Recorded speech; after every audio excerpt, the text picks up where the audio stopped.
Dr. Kate Morrison stepped off the transport ship and felt the alien soil beneath her boots for the first time. The red dirt of Kepler 442c crunched under her weight as she looked around the landing area. 3 suns hung in the purple sky, casting strange shadows across the rocky ground. She had trained for this moment for 5 years, but nothing had prepared her for actually being here. "Welcome to Research Station Gamma 7, said Commander Rick Hayes as he walked toward her. He was a tall man with gray hair and tired eyes. "I hope you're ready for a challenge, Doctor." Kate nodded and picked up her equipment cases. "I've studied all the reports. The wildlife here is amazing." Rick laughed, but it wasn't a happy sound. "Amazing is one word for it. Dangerous is another. The creatures on this planet don't mess around." As they walked toward the station, Kate saw the forest that surrounded the research facility. Tall blue trees stretched up toward the sky, their leaves making soft sounds in the wind. She could hear strange calls and noises coming from the woods. Her heart beat faster with excitement. "Tell me about the Vorthak," she said as they reached the station's main door. Rick stopped walking and looked at her seriously. "Big, smart, and territorial. They look like wolves, but they're the size of bears. They have crystal spines on their backs and eyes like amber stones. Most importantly, they stay away from us, and we stay away from them. That's how we've kept peace here for 2 years." Kate nodded as they entered the station. The main room was full of computers and screens showing data about the planet. 3 other researchers looked up when she entered. "This is Dr. Linda Price, our team psychologist," Rick said, pointing to a woman with short brown hair. "And Chief Alex Turner, our security officer." Alex was a big man who looked like he could handle trouble. "The third person is Dr. Ben Clark, our planetary specialist," Rick continued. Ben gave Kate a small wave from behind his computer screen. Linda walked over to Kate with a smile. "We're happy to have someone who knows about alien life. The creatures here are unlike anything we've seen before." "What makes the Vorthak so special?" Kate asked. "They work together like a family," Linda explained. "They hunt in groups, share food, and take care of their young together. But they also seem to have rules we don't understand.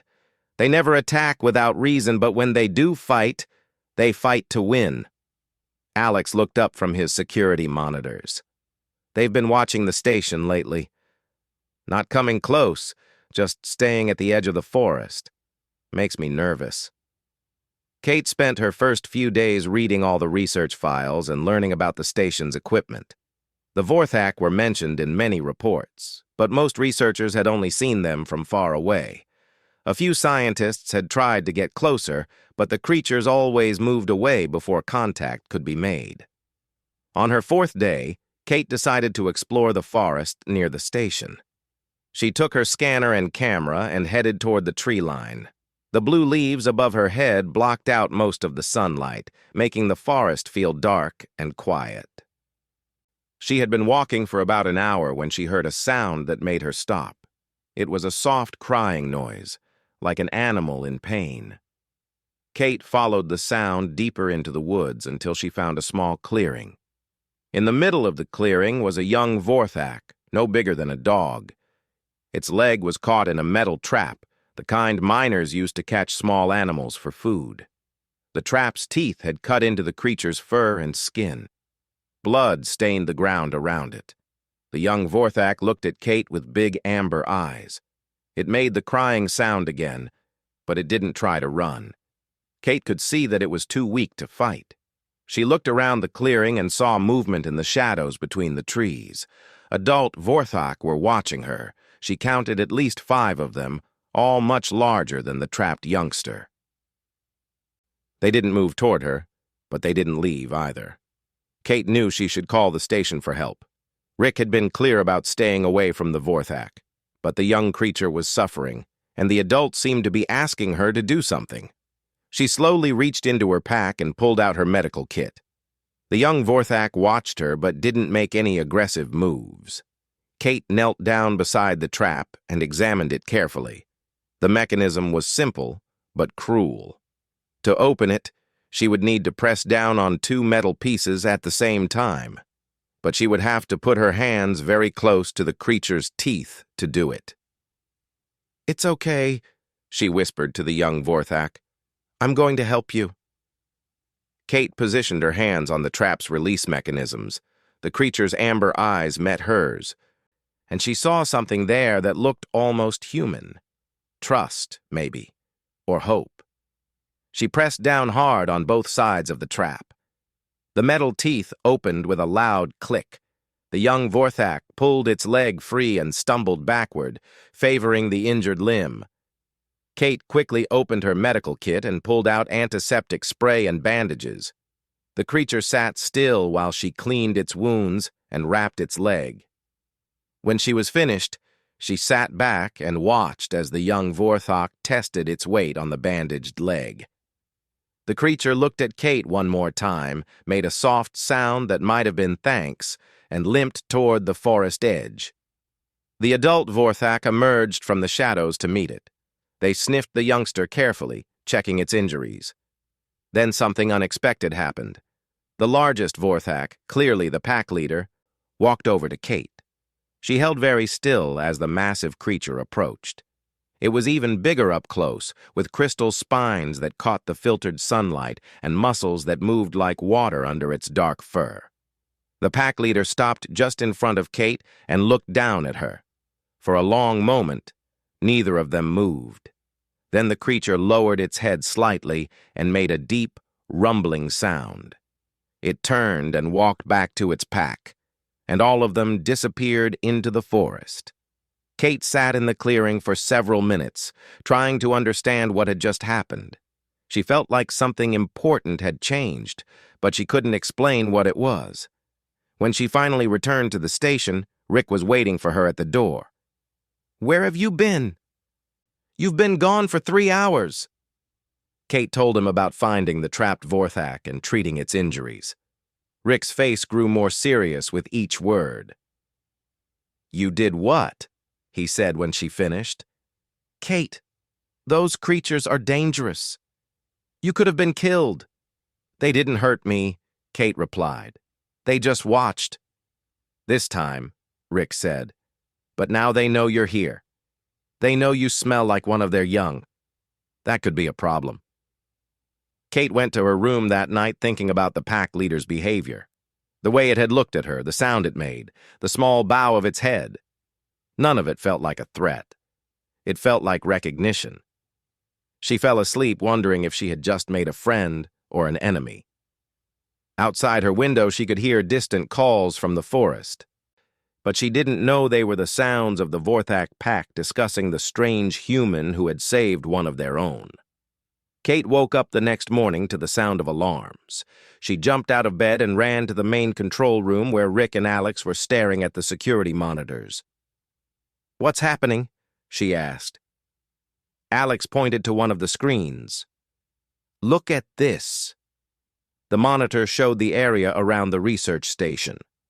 At the edge of the forest, Kate could see dark shapes moving between the trees. Vorthak. At least 6 of them were visible, and there were probably more hidden in the shadows. "They showed up about an hour ago," Rick explained. "They're not coming closer to the station, but they're not leaving either." Kate watched the screens carefully. The Vorthak were spread out around the station's perimeter, but they seemed calm. They weren't pacing or showing signs of aggression. "Maybe they're just curious," she suggested. Alex shook his head. "Predators don't get curious. They get hungry." Over the next few days, the Vorthak presence became a constant. Every morning, Kate would check the monitors and see them positioned around the station. When she went outside to collect samples or run tests, she would catch glimpses of them moving through the forest, but something was strange about their behavior. They never came close enough to be a real threat, but they were always there. When Kate worked near the eastern edge of the station, the Vorthak appeared on the eastern side. When she moved to the western area, they shifted position too. Dr. Linda Price became very interested in this pattern. She spent hours watching the security footage and making notes about Vorthak behavior. "They're definitely tracking Kate's movements," Linda told Rick during one of their daily meetings. "But I can't figure out why." "Maybe they smell their young one on her," suggested Ben Clark. "Animals can hold grudges." Kate disagreed. "They don't seem angry. When I see them, they look alert, but not hostile." Rick was getting more worried each day. "Hostile or not, having a pack of giant wolves watching our every move is not good for station security." The situation became more complex when Kate started noticing individual Vorthak. She realized they were taking shifts. The pack leader she had met in the forest was usually there during the day, along with 2 or 3 others. At night, a different group took over the watch.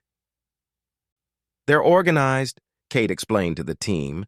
"This isn't random behavior. They're deliberately maintaining a presence around the station." Alex documented everything. He counted 12 different Vorthak over the course of a week. Each one stayed for specific periods of time before being replaced by another pack member. "This is military-level coordination," he reported to Rick. "Whatever they're planning, they're serious about it." Linda had a different theory. What if they're not planning anything? What if they're just watching Kate because they're interested in her? "Interested how?" Rick asked. "I don't know. Maybe they see her as some kind of threat that needs monitoring, or maybe they think she's important somehow." Kate decided to test this theory. One morning, she told the team she was going to stay inside the station all day and not go outside at all. They watched the monitors to see what the Vorthak would do. For the first few hours, nothing changed. The creatures maintained their positions around the station. But as the day went on, they started moving closer.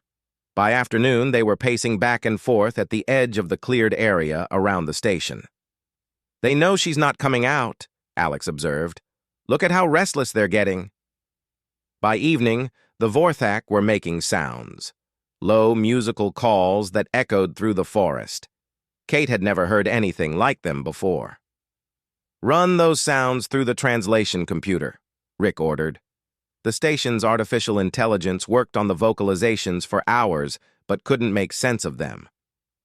The language patterns were too complex and unlike anything in the computer's database. Kate stayed inside for 3 days. Each day, the Vorthak became more agitated. They moved closer to the station and made more frequent calls.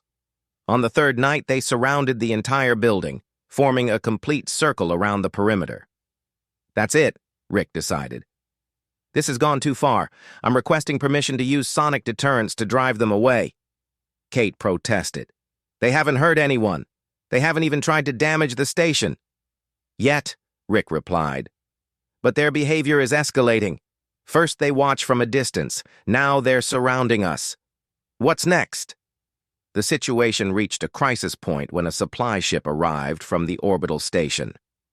Kate watched from the control room as the transport ship landed in the cleared area outside the station. The Vorthak reacted immediately. They burst from the forest and rushed toward the landing site, but they didn't attack the ship. Instead, they positioned themselves between the supply ship and the research station. The supply crew started to get out of their ship but stopped when they saw the Vorthak. The creatures stood in a line, not showing any signs of aggression, but clearly blocking access to the station. "Supply ship to Gamma 7, came the radio call. "We have a problem here. There are large predators between us and your station. Please advise." Rick grabbed the radio. "Stay in your ship. We're dealing with a wildlife situation." The standoff lasted for 2 hours. The supply crew refused to leave their ship with the Vorthak so close, and the creatures refused to move away from their position between the ship and the station. Finally, Kate made a decision. "I'm going outside." "Absolutely not," Rick said. "It's too dangerous." "They're here because of me," Kate argued. "Maybe if I show myself, they'll calm down." Before anyone could stop her, Kate walked to the station's main airlock and stepped outside. The Vorthak saw her immediately. The pack leader made a soft sound, and the entire group turned to look at her. Kate walked slowly toward them, keeping her hands visible and moving calmly. When she reached the line of Vorthak, they shifted aside to let her through. She continued toward the supply ship. "It's safe now," she called to the supply crew. "You can come out." The crew members emerged from their ship cautiously, but the Vorthak made no threatening moves. They watched the humans carefully but seemed satisfied as long as Kate was present. The supply delivery was completed without incident. But when the crew prepared to leave, something interesting happened. As soon as they climbed back into their ship, the Vorthak moved closer to Kate, forming a loose circle around her. "Kate," Rick called from the station entrance. "Come back inside. Slowly." Kate walked back toward the station with the Vorthak moving alongside her. They didn't crowd her or restrict her movement, but they stayed close. When she reached the station door, they returned to their positions at the forest edge. That evening, Rick called a meeting with the entire team. "This situation is getting out of control," he announced. "I've contacted the Galactic Research Council and requested permission to use sonic barriers to drive the Vorthak away from the station." Linda looked concerned. "What if that makes them angry? Right now, they're not threatening us." "Right now, they're controlling our access to the station," Rick corrected. "They decided who could approach us today. What happens tomorrow? What if they decide we can't leave?" Alex agreed with the commander. "From a security standpoint, we can't allow alien creatures to dictate our operations." Kate felt frustrated. "They're not trying to control us. They're protecting something." "Protecting what?" Rick asked. Kate thought about the way the Vorthak had behaved during the supply delivery. How they had positioned themselves between the strangers and the station. How they had stayed close to her, but given her freedom to move. "I think they're protecting me," she said quietly. The room fell silent. Linda was the first to speak. "That's an interesting theory, but why would they want to protect you?" Kate told them about her encounter with the pack leader in the forest. How the creature had approached her after she helped the young one. The sound it had made, the slight bow of its head. "What if saving that young Vorthak meant something to them?" she suggested. "What if they see me differently now?" Rick shook his head. "Even if that's true, we can't have a pack of predators camping around our station. It's a security risk." But Kate was starting to understand something important about the Vorthak. They weren't just watching her randomly. They were organized, purposeful, and protective. The question was, what exactly were they protecting and why? Outside, the Vorthak continued their vigil, unaware that the humans were planning to drive them away.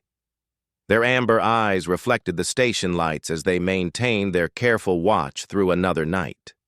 Commander Rick Hayes stood in the communications room, waiting for the response from the Galactic Research Council.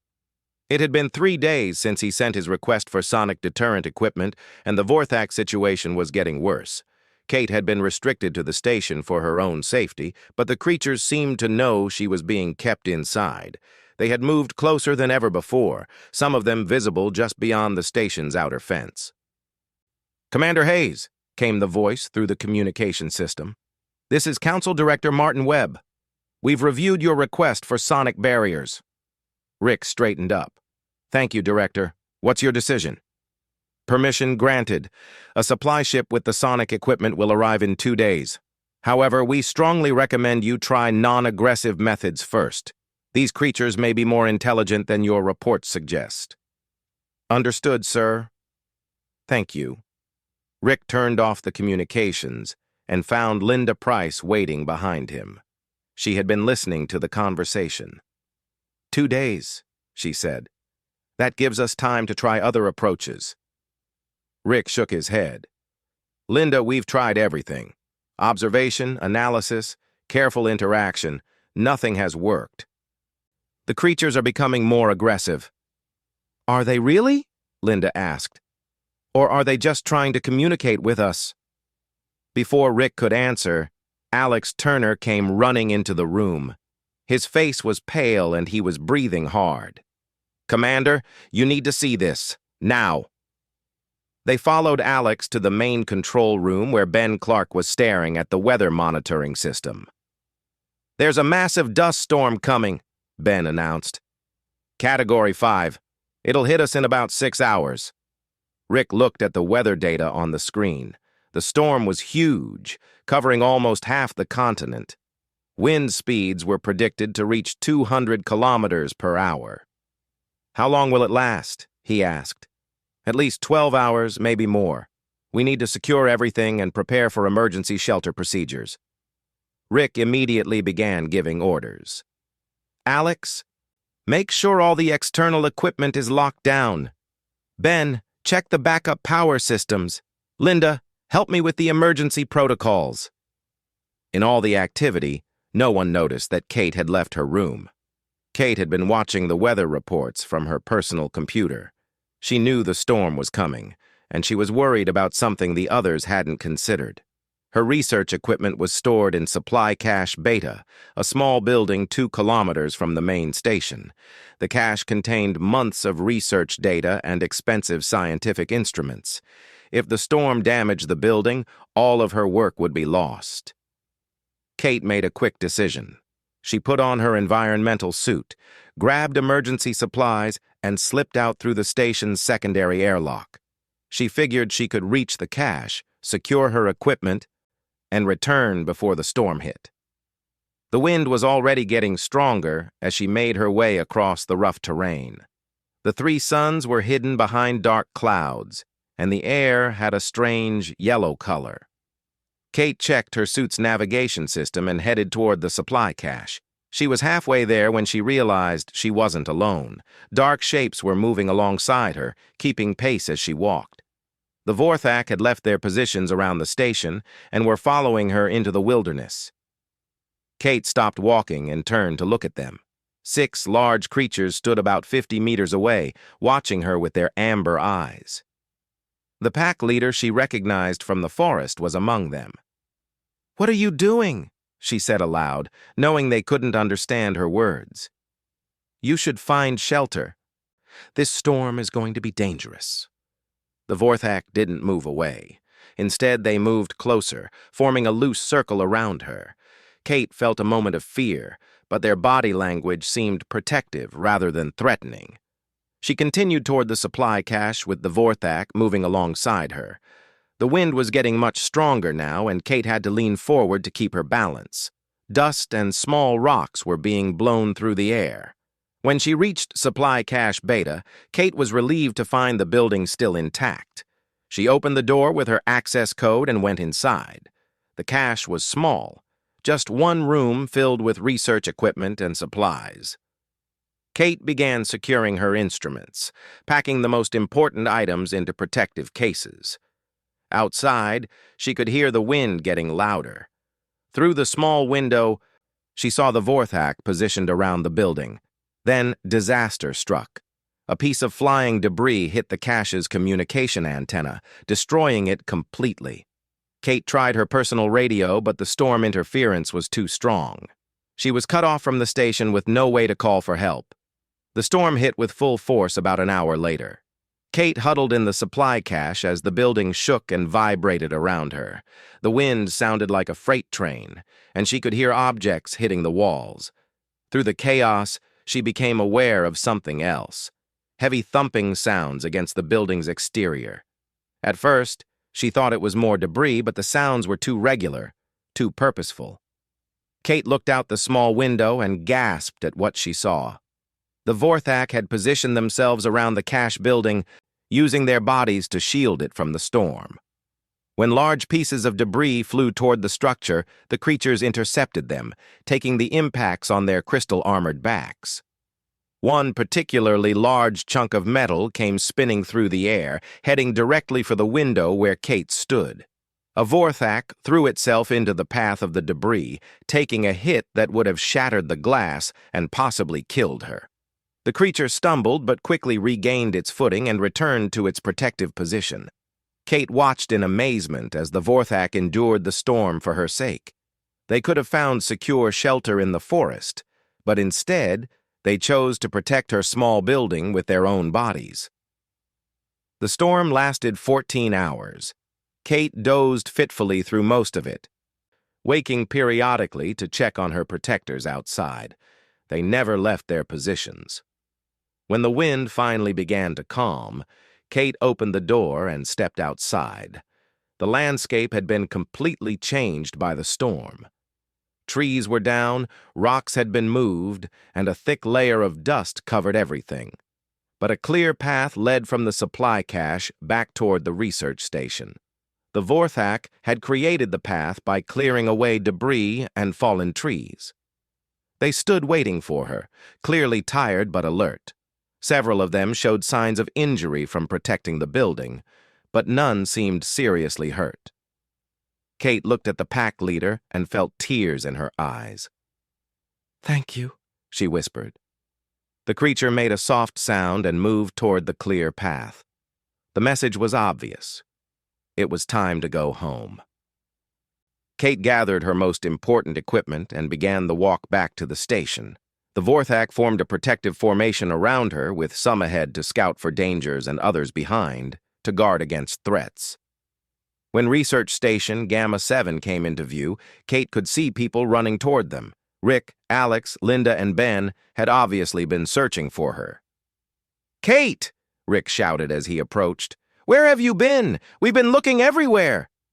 Kate stopped walking and looked back at the Vorthak, who had risked their lives to protect her.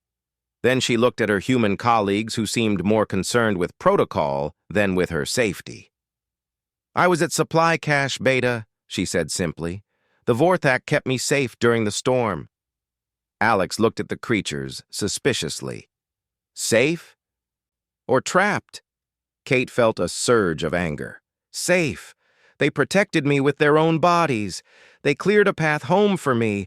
They risked their lives for mine. Linda approached one of the injured Vorthak carefully. The creature allowed her to examine its wounds, showing no signs of aggression. "These injuries are from impact trauma," she said. "Something hit them hard, repeatedly." "Flying debris," Kate explained. "They used themselves as shields to protect the building I was in." Rick looked confused. Why would they do that?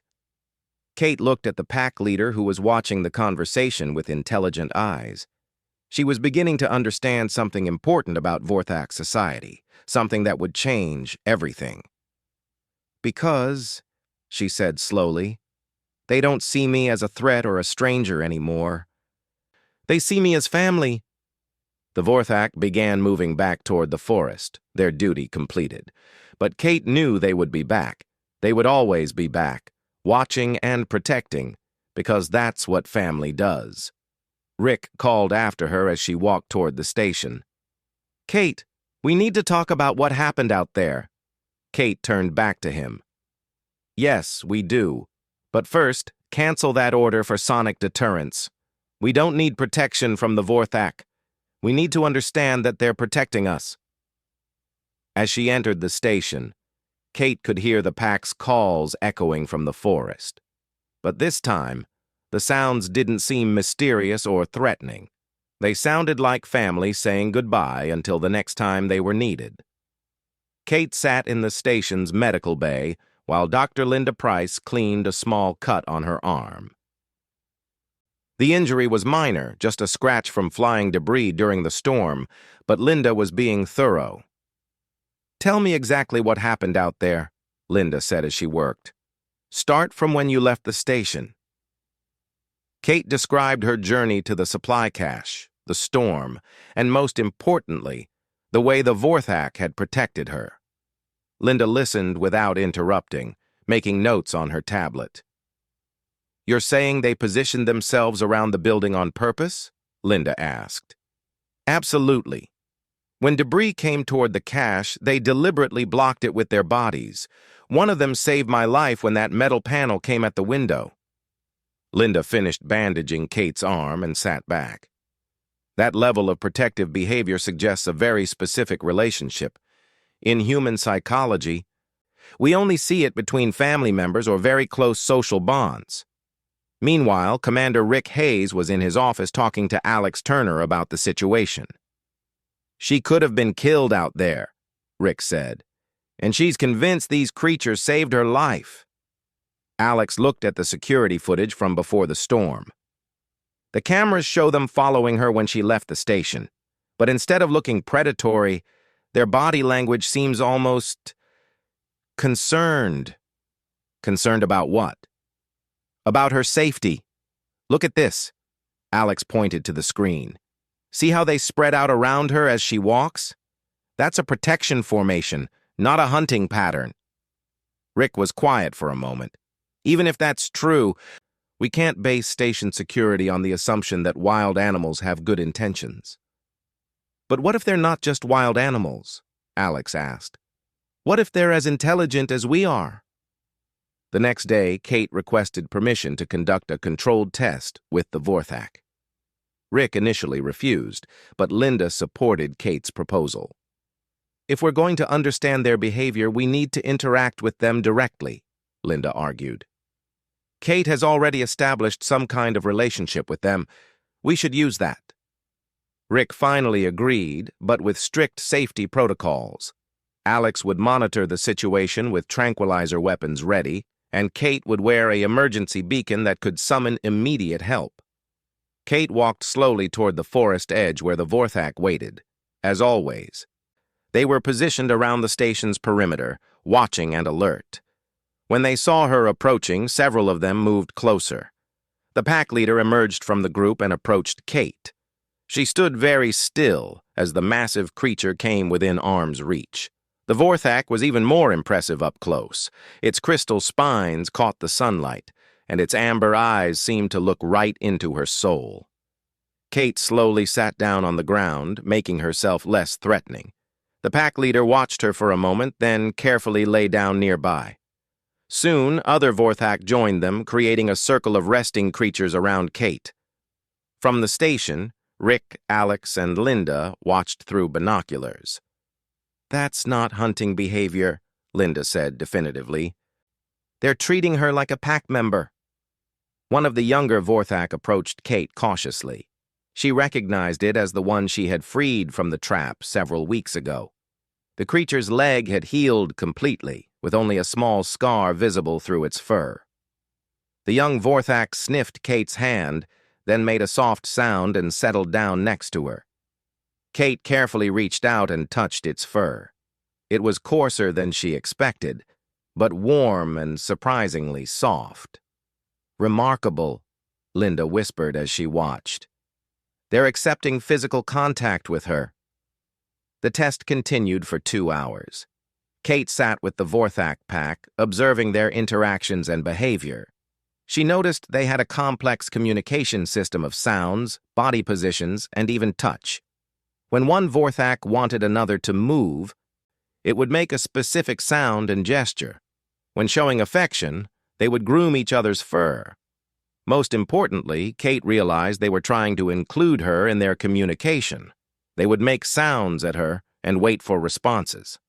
When she attempted to copy their sounds, they seemed pleased and would repeat them, as if teaching her their language. When Kate finally stood up to return to the station, something unexpected happened. The pack leader approached Alex Turner, who was waiting at the forest edge with his weapons ready. Alex tensed as the massive creature came toward him, but the Vorthak showed no aggression. Instead, it stopped about 5 meters away and made a series of sounds while looking between Alex and Kate. "I think it's trying to tell you something," Kate said to Alex. "Maybe that I'm under their protection?"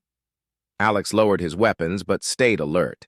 The pack leader seemed satisfied with this response and returned to the other Vorthak. That evening, the research team gathered in the main conference room to discuss what they had learned. "The evidence is overwhelming," Linda announced. "Kate has been adopted into their pack structure. That's why they've been maintaining a protective presence around the station." "Adopted how?" Rick asked. "When she saved that young Vorthak from the trap, she performed an act that their society recognizes as family behavior.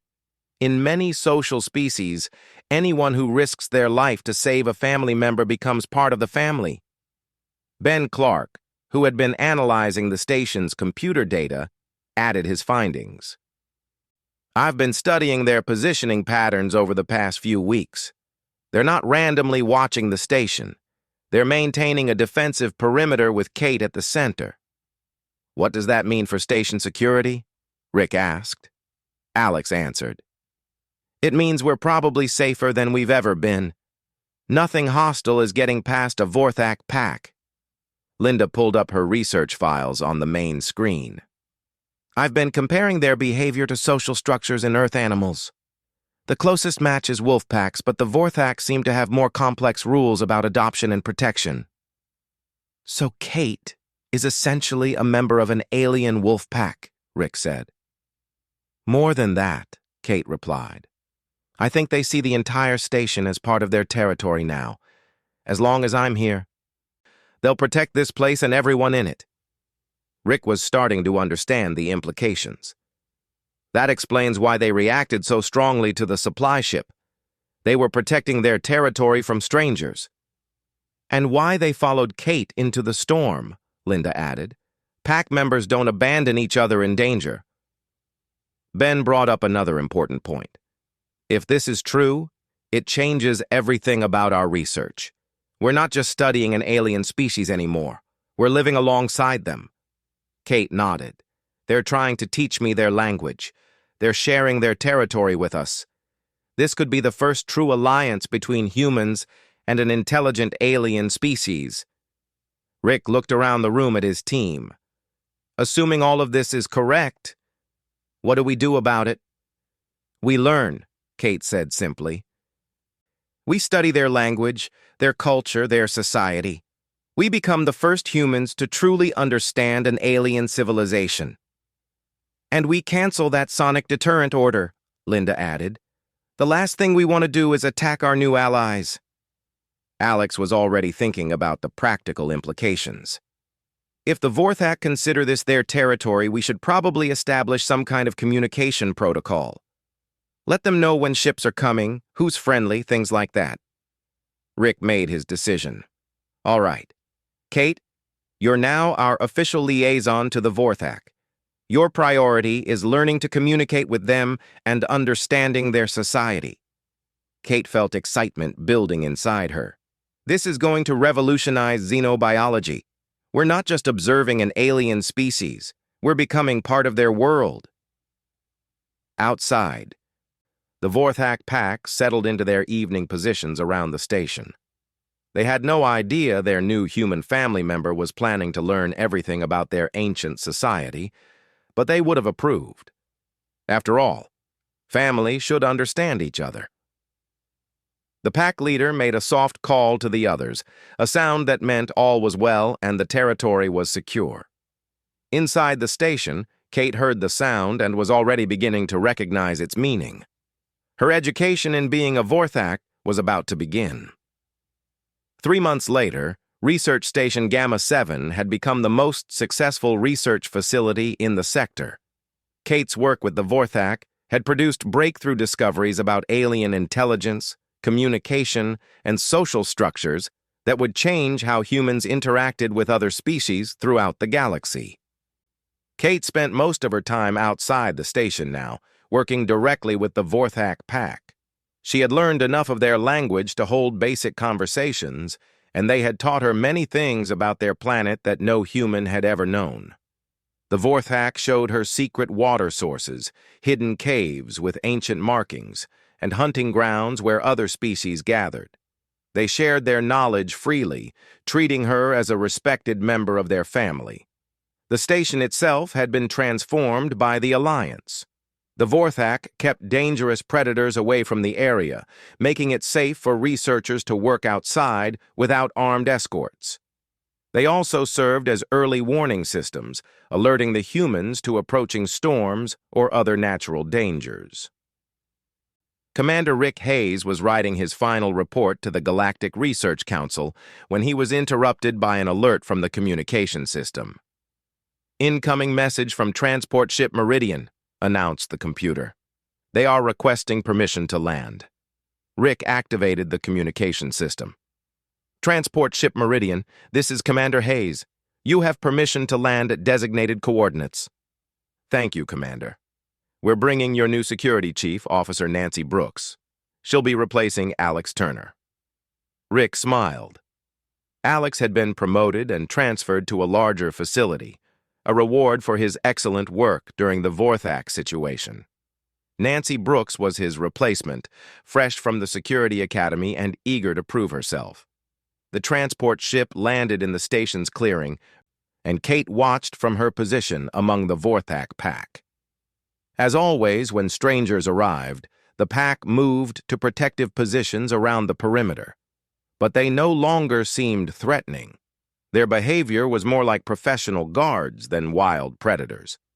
Nancy Brooks stepped off the transport ship and immediately noticed the large creatures positioned around the landing area. She was a tall woman with short red hair and sharp eyes that missed nothing. "Commander Hayes," she said as Rick approached to greet her. "I wasn't told there would be dangerous wildlife so close to the station." "They're not dangerous," Rick replied. "They're our allies." Nancy looked confused as they walked toward the station. "Allies, sir?" "My briefing materials indicated this planet was inhabited by hostile predators called Vorthak." "The briefing materials are out of date," Rick explained. "A lot has changed since Alex Turner's initial reports." They entered the station, and Nancy was introduced to the rest of the team. Linda Price explained the research discoveries, and Ben Clark showed her the data about Vorthak intelligence and social behavior. "You're telling me these creatures are actually protecting the station?" Nancy asked. "More than that," Linda said. "They're protecting their family. Dr. Morrison has been adopted into their pack structure." Nancy looked skeptical. "With respect, Doctor, that sounds like anthropomorphizing animal behavior. These are alien predators, not domestic pets." Before anyone could respond, Kate entered the station. Her clothes were dusty from working outside, and she had several small Vorthak ornaments woven into her hair. The pack had given them to her as symbols of her status in their society. "Kate," Rick called. "I'd like you to meet Officer Nancy Brooks, our new security chief." Kate approached with a smile and extended her hand. "Welcome to Gamma 7. I hope you'll enjoy working here." Nancy shook Kate's hand, but her expression remained serious. "Dr. Morrison, I've been hearing some interesting theories about the local wildlife. As security chief, I need to understand the real situation." "The real situation is that we've established the first successful alliance between humans and an intelligent alien species," Kate replied. "The Vorthak have become our partners in research and protection." Nancy looked out through the main window at the creatures positioned around the station. "They look like they're surrounding us to me." Kate followed her gaze and saw the familiar sight of her Vorthak family maintaining their protective watch. "They are surrounding us. They're protecting us. From what? From anything that might threaten their territory or their family, which includes all of us now." Nancy spent the next few days observing station operations and reading security reports. She was impressed by the safety record. There had been no attacks by hostile wildlife, no equipment stolen by scavengers, and no injuries from dangerous planetary conditions. But she remained suspicious of the Vorthak presence. "I don't understand why everyone is so comfortable with this situation," she told Rick during a security briefing. "These creatures control access to the station. They decide who can come and go. That's not protection, that's occupation." Rick tried to explain. "They're not controlling us, Nancy. They're including us in their social structure. There's a difference." "Is there? What happens if they decide we're not welcome anymore? What happens if Dr. Morrison does something they disapprove of? Do we suddenly become enemies instead of allies?" Linda joined the conversation. "Nancy, I understand your concerns. But we've been living this way for months without any problems. The Vorthak have shown nothing but loyalty and protection." "So far," Nancy said. "But we're basing station security on the assumption that alien predators will always have our best interests at heart. That's not a risk I'm comfortable with." The situation came to a head when Nancy was conducting her evening security patrol. She was walking around the station's perimeter when she encountered Kate sitting with several Vorthak near the forest edge. Nancy approached cautiously, her hand near her weapon. "Dr. Morrison, what are you doing out here?" Kate looked up from where she was examining some botanical samples with help from the pack's youngest member. "I'm working. The Vorthak have shown me some interesting plant species that might have medical properties." Nancy looked at the creatures surrounding Kate. "How do you know they're not planning something? How do you know this isn't some kind of trap?" Kate stood up, brushing dirt from her knees. "Because I know them. I've spent months learning their language, their customs, their way of thinking. They're not planning anything except helping me with my research." "You can't possibly understand an alien mind well enough to predict their behavior," Nancy argued. One of the Vorthak, the pack leader Kate had first met in the forest, made a series of sounds. Kate listened, and then responded in the same clicking musical language. "What did it say?" Nancy demanded. Kate smiled. "He said you smell like fear and suspicion. He wanted to know if you're sick or just unfriendly." "And what did you tell it?" "I told him you're new to the pack and still learning to trust. I asked him to be patient with you." Nancy felt a chill. "You told an alien predator that I'm part of its pack?" "You are part of it," Kate said simply. "Whether you realize it or not, when you came to work at this station, you became part of their territory and their responsibility. They'll protect you just like they protect me, but you have to let them." Nancy shook her head. "Dr. Morrison, I think you've lost perspective on this situation. These are dangerous animals, not family pets." Kate's expression became serious. "Officer Brooks, I need you to understand something. The Vorthak aren't following me around because they're bored or curious. They're not hanging around the station because they like our company. They're here because they consider us family, and family protects family, always." "That's just your interpretation of their behavior." Kate gestured to the pack around them. 3 months ago, I saved one of their young from a trap. By their cultural standards, that made me a pack member. Everything they've done since then has been consistent with protecting and supporting family." Nancy looked at the Vorthak surrounding them. Their amber eyes reflected the station lights, and their crystal spines caught the starlight. They were beautiful in their own alien way, but they were still predators.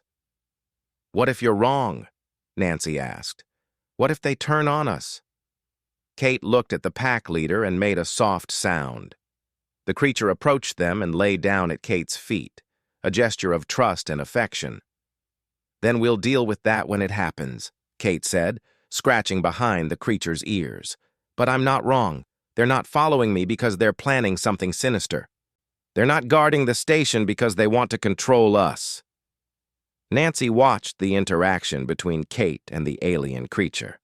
There was obviously a real bond there, something beyond simple animal training or conditioning. "Then why are they here?" Nancy asked quietly. Kate looked up at her new colleague with understanding in her eyes. "Because we're family now, and family looks after their own." 6 months later, when Nancy Brooks was writing her own reports about station security, she would describe Research Station Gamma 7 as the safest facility in the sector. She would mention the unique partnership with local wildlife and the unprecedented research opportunities it provided. But she would always remember Kate's words when she was asked about the creatures that maintained a constant presence around the station. "They're not following me. They're guarding their own." And as Nancy had learned during her time on Kepler 442c, sometimes the most important security comes not from weapons or barriers, but from the simple knowledge that someone considers you family and will do anything to keep you safe.